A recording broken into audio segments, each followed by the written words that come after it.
Oke, halo semuanya. Welcome back to this channel. So, kita akan mulai modul baru ya dari video ini, yaitu software development. Nah, ini modul apa sih ya software development? Bukannya sebelumnya kita udah develop software terus ya, misalkan kita belajar coding ya di OOP, terus kita mungkin belajar algoritma di bahasa C. Itu bukan development? Ya, jawabannya benar, itu adalah development.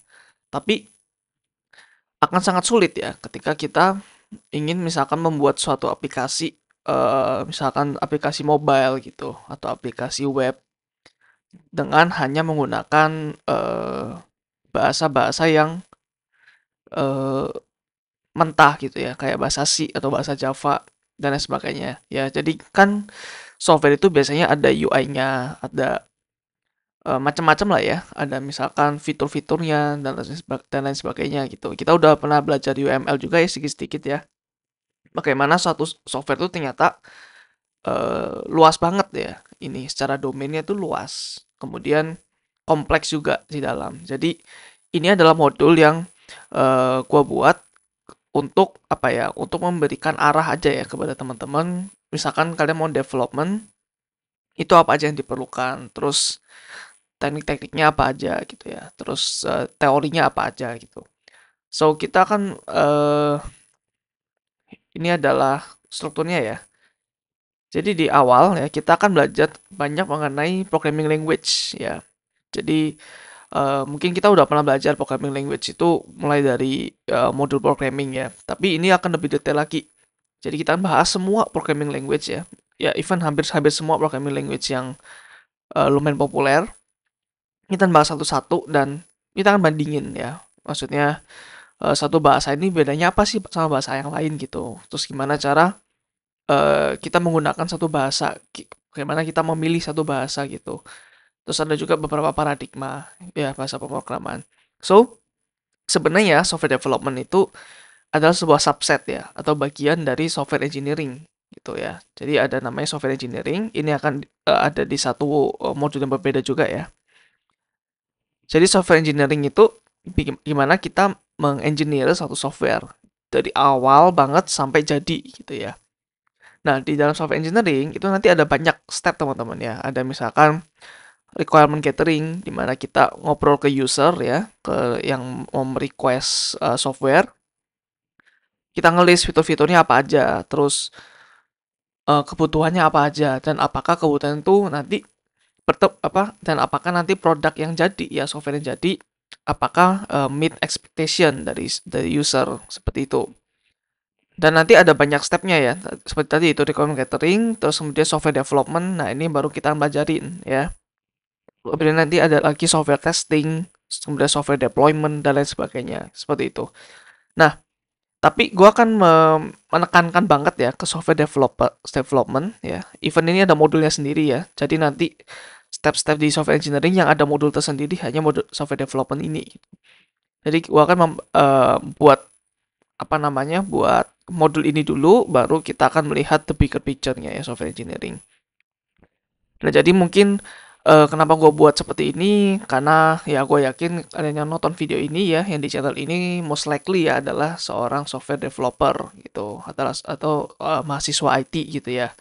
Dan biasanya di kurikulum IT ya, di kuliah itu ya kita diajarnya ya development terus gitu ya. Karena nggak ada, mungkin nggak diberi ruang ya untuk melakukan software deployment gitu. Misalkan dikasih akun cloud GCP gratis atau disediakan server gratis gitu. Yang gue lihat sih jarang ya. Kebanyakan hanya development di komputer lokal kalian aja gitu deploymentnya. Jadi eh ya, dan development juga lumayan kompleks ya. Paling kompleks di antara yang lain ya, di antara deployment dan lain sebagainya.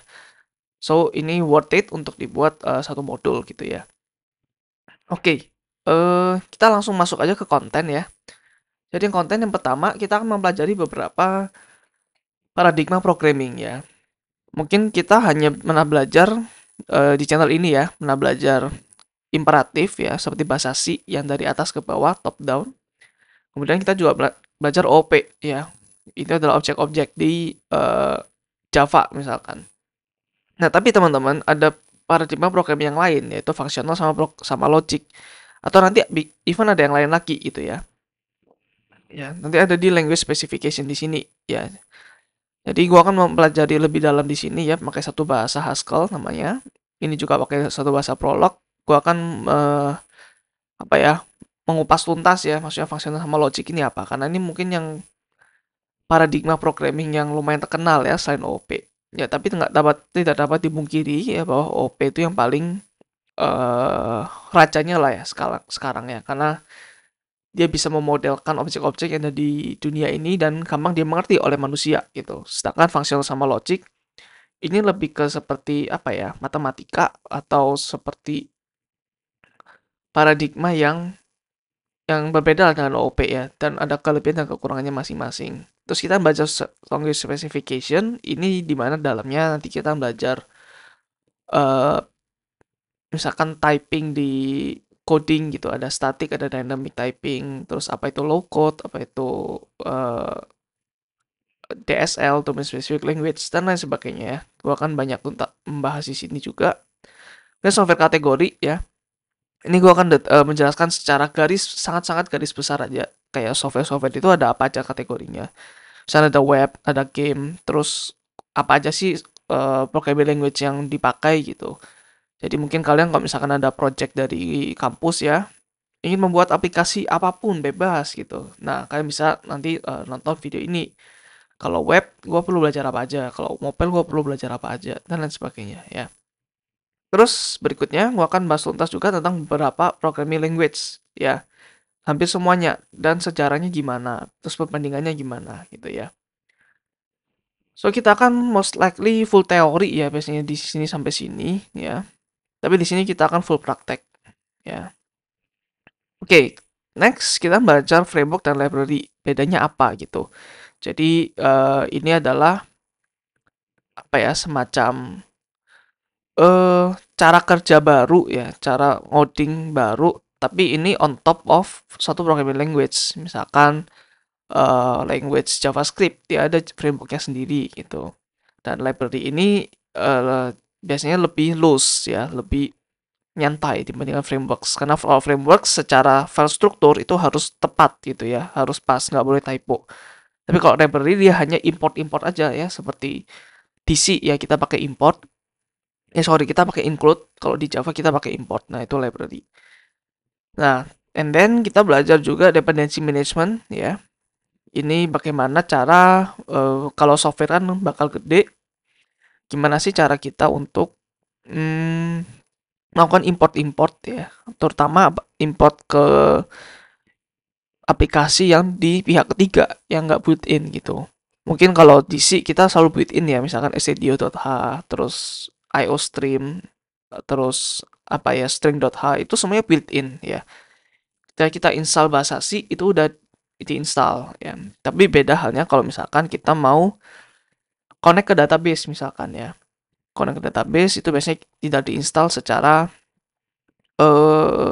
tidak diinstal secara gratis gitu ya, maksudnya nggak included, kita harus download sendiri file-file, misalkan kalau di Java ya file jar-nya kita download sendiri terus kita masukin. Dengan dependency management ya, kalau ada banyak dependensi seperti itu, ini bisa langsung import gitu, kita nggak perlu download jar-nya, langsung masukin aja gitu, jadi langsung otomatis di download ya. Mungkin kita juga akan belajar beberapa sedikit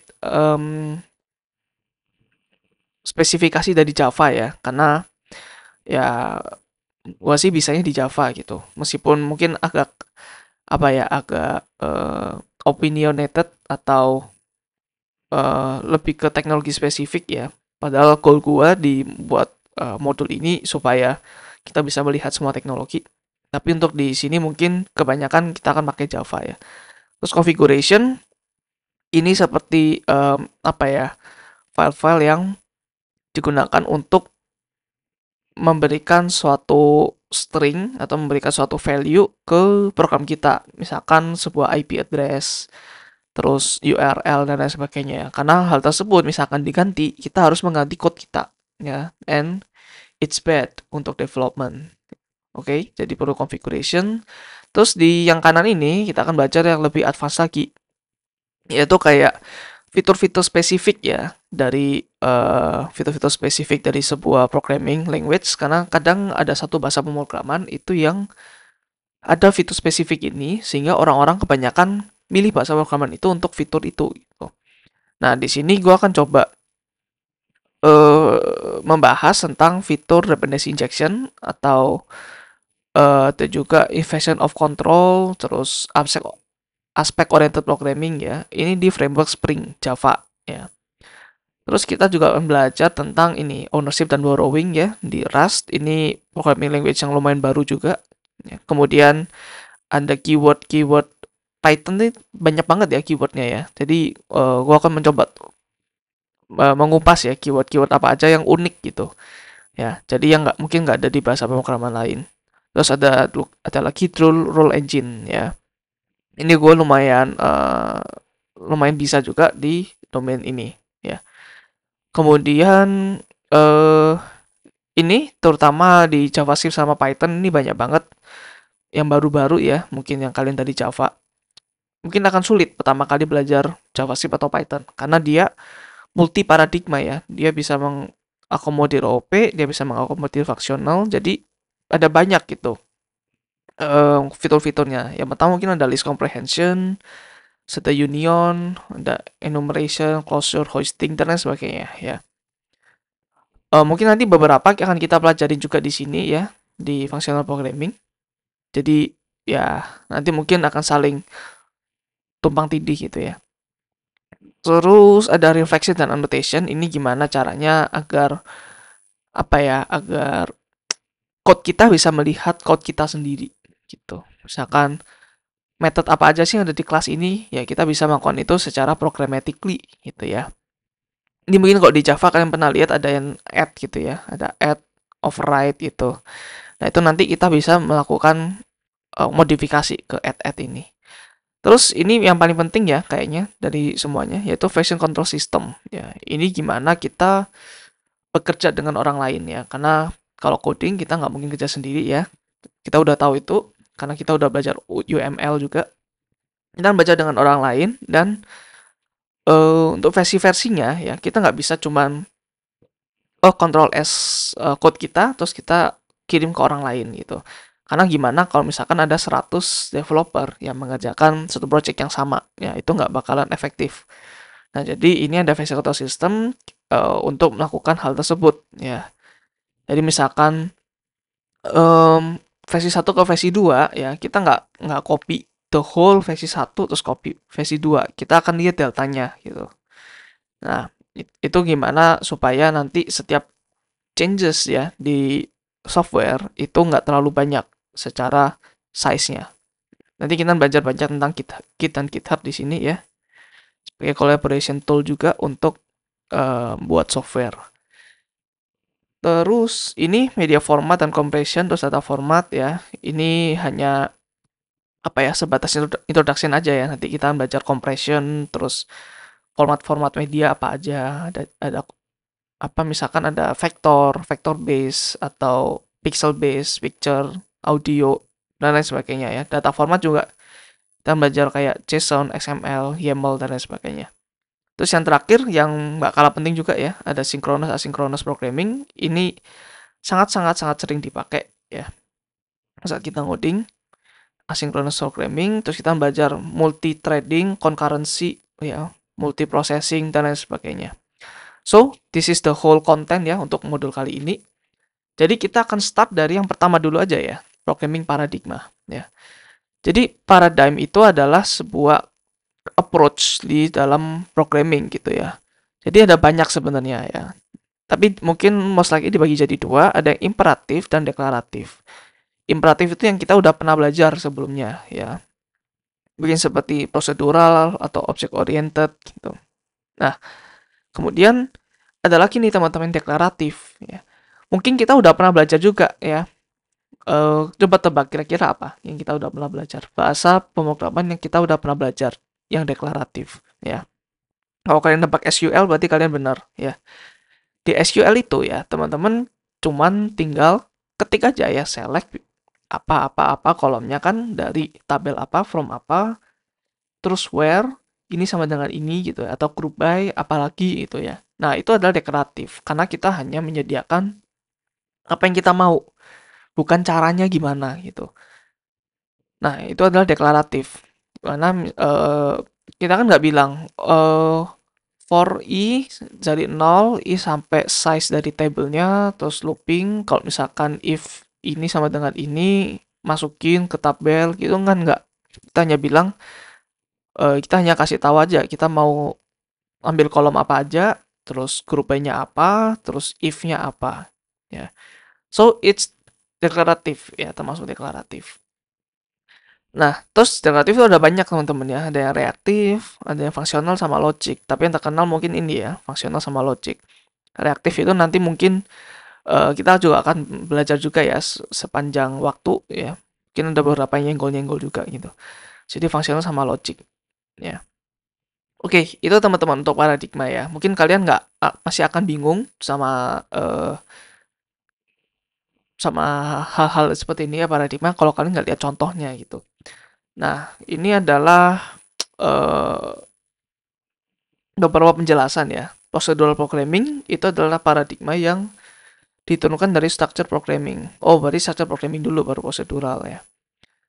Dibasis konsep dari procedural call. Seperti prosedur atau rutin, subrutin atau function ya. Dia mengandung beberapa computational step untuk dibawa. Ya ini sama seperti C ya, ketika kita mungkin bikin dulu seperti AVL tree, atau kita bikin binary search, kita bikin function di atas, terus kita call di bawah. Yaitu procedural programming. Jadi dia fokus ke prosedur dan rutin-rutinnya ya. Jadi hanya ada satu file aja, prosedur-prosedurnya apa aja gitu, terus kita run. Terus top down approach ya. Kita udah belajar ini ya di OOP. Kita udah pernah membandingkan juga gitu. Ya, contohnya adalah C, Fortran, terus Pascal ya. Ini mungkin kalian nggak pernah tahu ya, Fortran Pascal. Kita akan belajar nanti ya, di video-video selanjutnya. Terus OOP itu adalah paradigma yang berbasis objek. Ya, the real object di dunia nyata. Ini yang paling terkenal ya saat ini, karena mudah untuk memodelkan ini di dunia nyata. Karena otak kita selalu memandang semua hal di dunia ini sebagai objek gitu. Nah, ini mengandung data di form of fields dan juga ada metodenya ya. Karakteristiknya, ini mengorganisasi software design di data objek daripada function dan logic ya. Jadi approach-nya meskipun ada method ya, tapi approach-nya itu lebih ke objek-objeknya gitu. Mungkin seperti inheritance-nya, polymorphism-nya dan lain sebagainya. Terus encapsulate code and data into single entity. Ya kita ingat ya ada 4 pilar OP ya, ada encapsulation, abstraction, inheritance, polymorphism gitu. Ada inheritance juga, contohnya Java, C++, Python, Ruby. Oke, terus ini functional programming ya. Ini yang baru-baru ya. So, ini adalah video introduction to functional programming ya. Gua akan taruh di description. Jadi, functional programming itu paradigma untuk membuat software dengan menggunakan pure function. Ya, nanti gua akan jelaskan apa. Ya, jadi mencegah untuk membuat shared state, mutable data, dan set effect. Functional programming itu deklaratif daripada imperatif, dan application state flows through pure functions. Jadi gini teman-teman, kalau di OOP kita tuh bisa ya dalam satu method kita mengganti sebuah variabel gitu ya. Misalkan A sama dengan 3 gitu. Nah, di bawahnya kita bisa tuh A sama dengan 2 gitu ya. Nah, ini kan mungkin bisa dicegah. Ya, ini bisa, maksudnya apa ya? Bisa bikin error ya, teman-teman. Kalau kita bisa nge-assign gitu ya. Jadi dari engineer dia mungkin sering melakukan debugging dan mungkin sering banget ada bug itu karena hal tersebut ya. Hal dimana ada efek di dalam sebuah variabel gitu. Ada set effect. Misalkan mungkin nanti kalau softwarenya gede ya akan banyak function-function di call. Dan mungkin dalam satu function di call itu dalam satu function bisa aja satu function itu misalkan ya dia menerima parameter terus return. Tapi sebelum return dia tuh mengganti suatu variabel ya. Dia tuh mengganti suatu variabel yang ada di memori. Nah, itu tuh yang bisa membuat bug gitu ya. Dan ide dari functional programming adalah semua software ya, semua computation itu kita lakukan di function ya. Jadi pure function itu adalah function yang dimana ya dia take sebuah parameter, misalkan x kali 2 ya. Nah, ini udah langsung gini aja gitu. Gak ada embel-embel kayak misalkan kita mau ganti ganti variabel dulu atau mengganti isi dari variabel gitu ya. Variabel tetap ada di functional programming, tapi dia immutable ya. Immutable itu nggak bisa diganti. Jadi A sampai dengan 3, terus A sampai dengan lagi nggak bisa ya. Secara default nggak bisa. Kalau di Java kan ya bisa juga nggak bisa ya dengan pakai const di sini, pakai constant. Ya, tapi kalau di functional programming secara default dia nggak bisa mutable data. Kalau mau melakukan proses misalkan 3 tambah 1 ya, kita bikin A lagi di sini, misalkan A2 gitu. 3 tambah 1, 4. Jadi yang lama ini nggak akan hilang value-nya. Ya. Jadi untuk melakukan debugging bisa lebih gampang. Tapi ya teman-teman, mungkin ini lebih sulit ya secara pembelajaran ya, learning curve-nya akan tinggi. Jadi gue saranin kalau kalian mau belajar functional programming, belajar OOP dulu ya. Karena untuk lebih tahu function itu apa dan variabel itu apa gitu. Nah, functional programming ya gue akuin sih lebih sulit dibandingkan OOP. Even jauh lebih sulit ya, karena sintaksnya itu aneh-aneh tuh. Nah, kemudian key karakteristiknya apa? Jadi function itu first class citizens. Kalau OP itu first class citizen adalah kelas atau objek. Jadi first class citizen itu lebih ke priority-nya ya. Jadi ini based on function-function semua nih. Dimana dia bisa di-assign ke variabel ya. Jadi nanti ada variabel yang bisa di-assign function. Ya, misalkan mungkin kalian belum kepikiran ya. Jadi kalau di Java kan kita bikin function ya udah function. Misalkan integer add, terus di dalamnya ada parameter, terus di bawahnya ada code blocks-nya gitu. Nah, tapi kalau di function programming kita bisa mengassign ya function itu seperti tipe data ya. Kita masukkan ke dalam variabel. Seperti itu. Atau bisa aja function itu sebagai parameter dari function lain. Atau bisa aja function itu mereturn sebuah function lain ya. Jadi harus pelan-pelan ya untuk belajar functional programming karena otak kita bisa meledak ya kalau misalkan langsung semua gitu. Jadi harus perlu diulang-ulang ya untuk belajar functional programming. Kemudian ini ya menekankan menggunakan immutable data structure dan pure function yang return a new value daripada mengubah data di tempat ya seperti tadi ya yang gue jelaskan di sini. Contohnya Haskell, Lisp, Erlang, Scala ya. Kita nanti akan belajar Haskell ya untuk di functional programming ini. Nanti akan gue jelaskan di next video. Terus logic programming itu programming paradigma juga yang berbasis formal logic gitu ya, logika. Semua program yang ditulis di logic programming itu adalah hanya sebuah sentence di logical form gitu ya. Jadi jarang ada yang imperatif ya. Ini deklaratif juga. Nanti mungkin akan gua tunjukkan ya, karena susah untuk dijelaskan lewat kata-kata ya untuk logic programming ini. Jadi dia ada fakta, ada rule tentang problem domain. Karakteristiknya adalah based on formal logic. Ya, formal logic itu adalah series of declaration, ada fakta, ada rule. Jadi nanti kita akan taruh-taruh fakta gitu ya. Fakta itu kayak sebuah misalkan A sama dengan 5 gitu. Ini adalah fakta gitu ya. Terus rule itu aturan. Misalkan eh A sama B itu adalah saudara ya. A sama B itu adalah saudara kalau misalkan eh parent ya, parent dari misalkan X itu adalah parentnya A ya. Misalkan X parentnya A dan X itu adalah parentnya B juga gitu. Nah, seperti inilah kira-kira ya. Kurang lebih gambaran untuk logic programming. Eksekusi itu membuat logical inference based on fact and rules. Jadi ini fakta-faktanya, ini adalah aturannya ya. Ini adalah aturannya. Dan eksekusinya itu based on ini doang. Fakta, fakta, rule, fakta, aturan gitu. Nah, ditujukan untuk solving problem dengan framework of logical inference and constraint. So, to be honest ya, gue jarang melihat programming language terkenal ya yang pakai logic programming. Jadi yang paling terkenal logic programming itu bahasa programnya Prolog. even Prolog pun jarang dipakai ya. Dan even multi paradigm programming seperti JavaScript atau Python itu juga jarang memakai logic programming di paradigmnya. Tapi it's okay teman-teman. Jadi kita melebarkan horizon kita, melebarkan knowledge kita gitu ya. It doesn't hurt untuk belajar bahasa yang lain. Sorry, paradigma yang lain gitu. So di sini gue nggak mengencourage kalian untuk belajar banyak sekali bahasa pemrograman ya. Gue mengencourage kalian untuk belajar banyak programming paradigm. Jadi kalau bahasa pemrograman itu mirip-mirip teman-teman ya. Kadang cuma beda sintaks aja. Tapi kalau programming paradigm itu bisa melebarkan apa ya? Point of view kita gitu ya. Ini adalah paradigma yang berbeda gitu. Misalkan C ke Java gitu. Itu beda kan. Kalau Java kan kita harus belajar dulu objek ini apa gitu. Nah, sama halnya dengan paradigm. Paradigm itu kita harus belajar banyak hal dulu gitu. Kalau misalkan belajar programming language, trust me ya, pasti lupa kalau nggak dipakai. Ya. So, kalau belajar konsep seperti paradigm, ini akan jauh lebih nempel di otak. Lebih ingat gitu ya. Nah, ini contoh-contohnya teman-teman untuk prosedural ya. Mungkin lebih gampangnya seperti ini. Misalkan Fibonacci ya.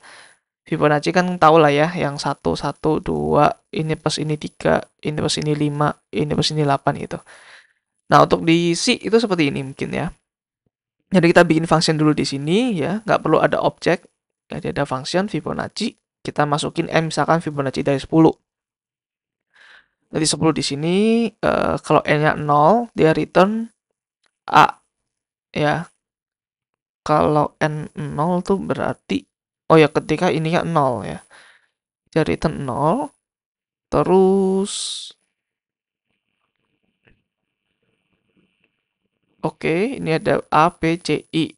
Terus I dari I sama dengan 2. Kalau I kurang dari sama dengan N, I plus plus. Nah, C sama dengan A plus B di sini. A sama dengan B, B plus sama dengan C. Oke, ini adalah C-nya ya. C itu yang akan di... wait, sebentar.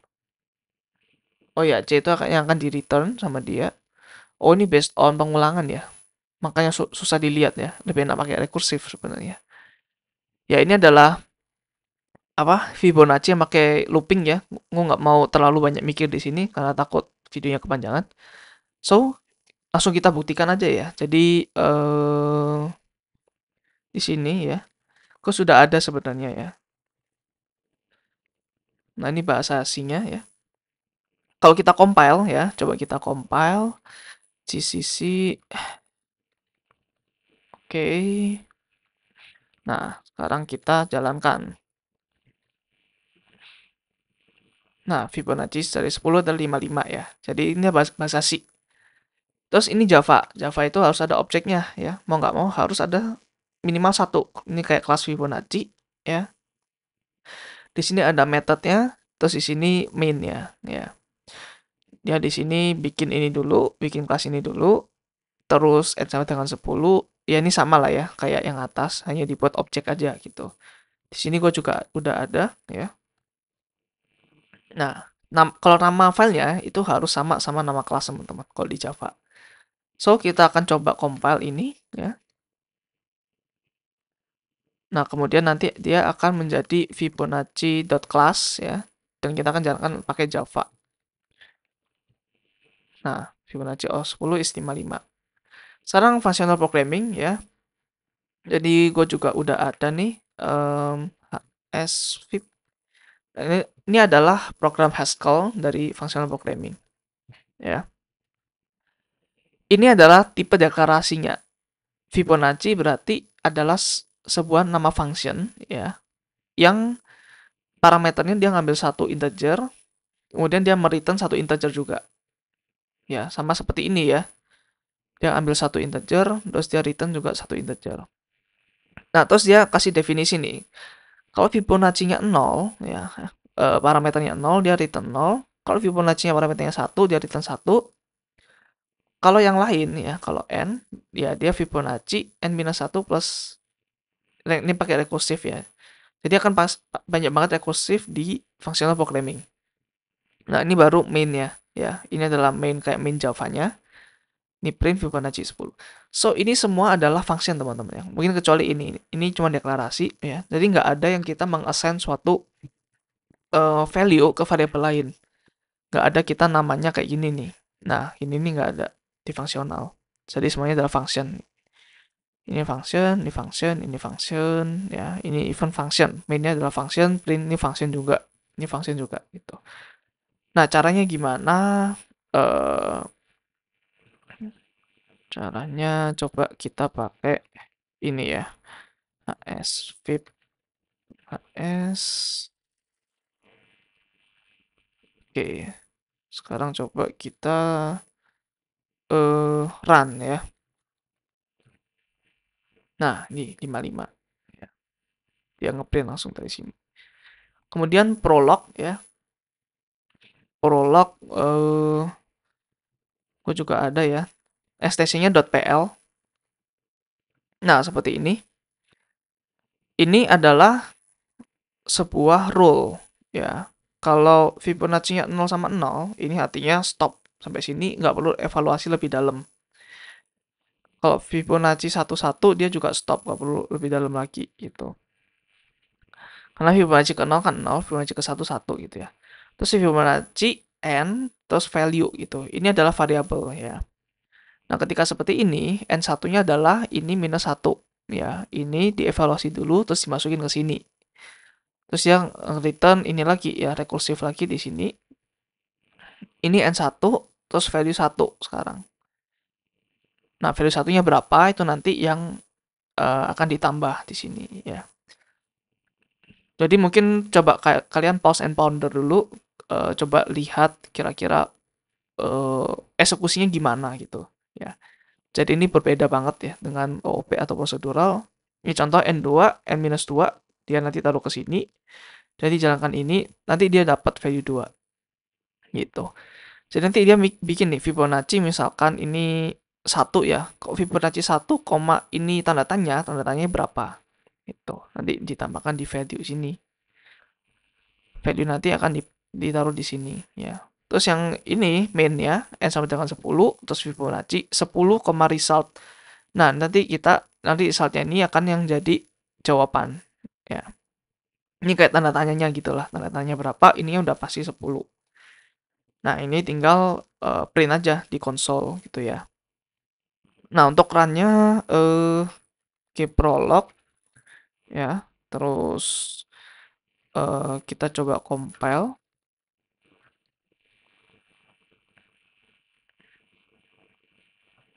Oh, oke, pakai titik. Nah, di prolog itu ini ya, pakai titik ya, selalu pakai titik. Titik itu artinya end of statement, kayak titik komanya gitu. Sedangkan kalau koma itu lebih ke kayak masih belum selesai gitu. Terus apa lagi ya ini? Oh, oke, berarti main ya. Kita ketik aja main. Oh, titik. Nah, Fibonacci of 10 is 55. So, itu ya untuk logic programming. Nah, nanti mungkin kalian bingung nih bedanya N-1. Ini kan ada pakai is nih. Ini ada pakai sama dengan. Bedanya apa gitu ya. Ini adalah unification ya. Sedangkan ini yang ini seperti ini ya. Seperti assignment biasa. Sedangkan kalau ini lebih ke kayak apa? Logic programming thing lah ya. Kalau ini unik nih di logic programming. Sedangkan kalau ini mirip-mirip seperti ini ya. Nah, kalau misalkan N1 sama dengan N-1, ini akan jadi false. Ya. Ini lebih ke kayak evaluasinya lah ya. Evaluasi seperti ini sama dengan gitu. Kalau is lebih ke sama dengan doang. Kira-kira seperti itu. So, itu aja teman-teman untuk beberapa programming paradigm.